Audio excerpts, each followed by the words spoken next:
Welcome to Science Tree channel, and today we will know about learning habits, because learning habits can increase our learning powers. But how? Yes, this is Science Tree, and today we will talk about that how can we learn the topics in just 5 to 10 minutes. तो students, सबसे पहले आपको अपना study corner decide करना होगा. Yes, you should know कि आपको पढ़ने से पहले अपने आप को अरेंज करना होगा कि आपने कहाँ पर और क्या पढ़ना है. Second thing is time duration. ये बहुत इम्पॉर्टेंट है और बहुत मैटर करता है कि आप अपने आप को चैलेंज दें कि मैं इतने टाइम ड्यूरेशन के अंदर ये टॉपिक बहुत अच्छे से लर्न कर सकती हूँ. Third thing is concentration.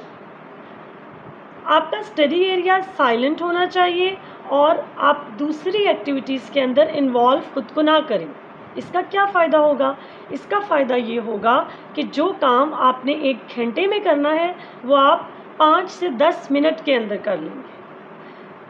Now how you have to start your learning.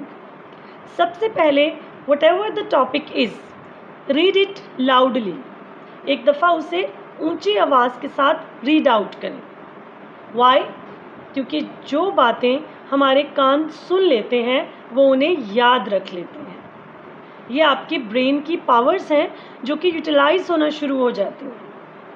इसीलिए जब आप अपनी आवाज़ में लाउडली इसको पढ़ेंगे तो आपका ब्रेन उसको मेमोराइज करेगा. Then what you have to do, you have to move out the key learning points. आपने देखना होगा कि बजाय निस्बत इसके कि आप एक ही टॉपिक को बार बार रीड आउट करते रहें, आप देखें कि उसके अंदर कौन से पॉइंट्स इंपॉर्टेंट हैं जो कि सब हेडिंग्स या हाईलाइटेड किए जा सकते हैं. और उसके बाद अपने टॉपिक को एक नट शेल प्रोवाइड करें जिसके अंदर आपके पास एक फ्लो चार्ट मौजूद हो कि मैंने इस टॉपिक को किस तरह से मेमोराइज़ किया.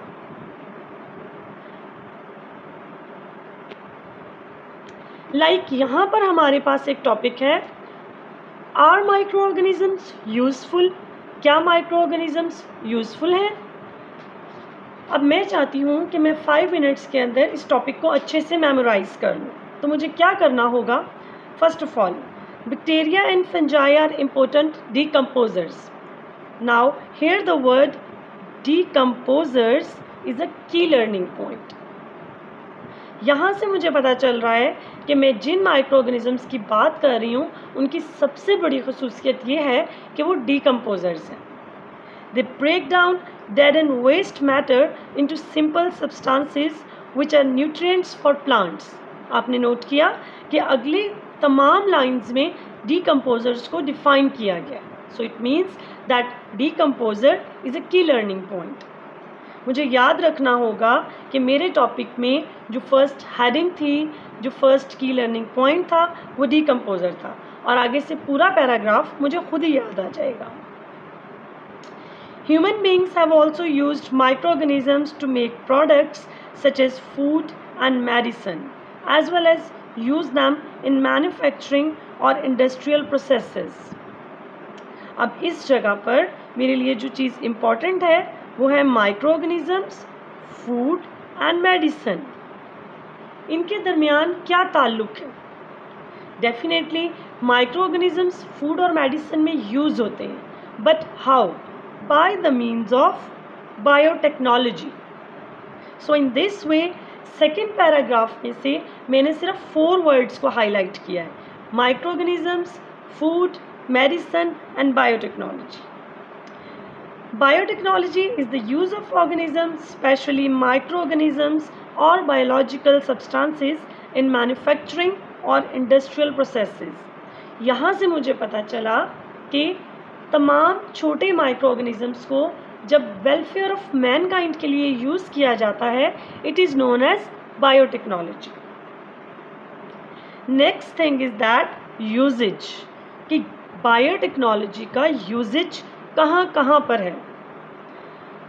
सो here in food, second thing in medicine, and the third thing is sewage treatment and cleaning. So in this way, just in 3 to 4 minutes, I learned my page. I know what are decomposers. I understand about microorganisms. How can I use microorganisms by the process of biotechnology, and what are the uses? So this is the proper way of learning science subjects, or we can say scientific methods by which we can memorize easily and can increase our learning powers. So friends, अगर आपको ये video अच्छी लगी है तो like, subscribe और share करना मत भूलें. Thank you so much. For more videos keep watching. Have a great day.